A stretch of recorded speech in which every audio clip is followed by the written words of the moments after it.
Hi guys, it's Monday kaya papasok ulit tayo. Alas 12 na nga at kakain na kami nito. Tawang-tawa nga ako dyan dahil sa kabaliwan ko. Hi guys, for today's video is kakain na kami. Hi guys. Dahil na si Dayan guys.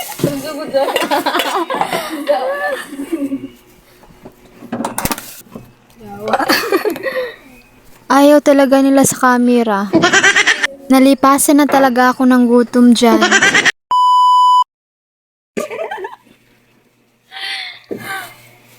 Leros.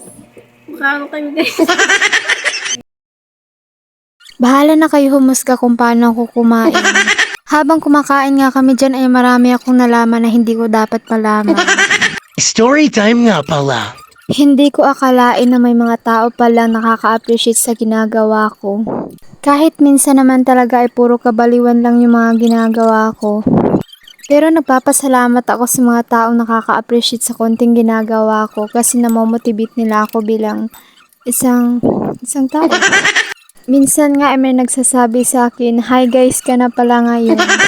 Sa naman sinasabi nila mag-vlog naman kayo. Big thank you nga pala sa mga taong yun. Anyway, 2:30 pa nga yung klase namin kaya medyo relax lang kami kumilos. Alauna na nga yung klase ni Dayan kaya nauna na siyang pumasok. Pagkalabas ko nga ay nakita ako ng isang to. Sabi niya magpapa-shoutout daw siya pero sabi ko papakita na lang kita sa video.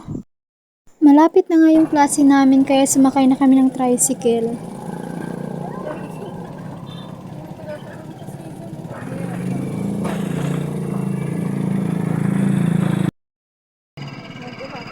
Dito na nga kami sa gym dumaan kasi medyo malapit lang yung classroom namin dito.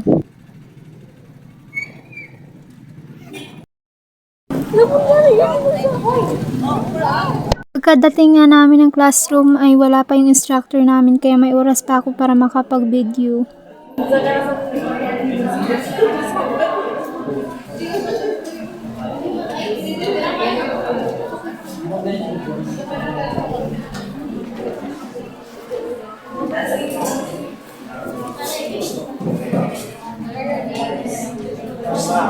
Hindi pa nga nag-start yung discussion kaya nakapag-video pa rin ako. Nag-prepare nga pala sila para sa reporting. Yun lang, tapos na. Salamat sa panonood.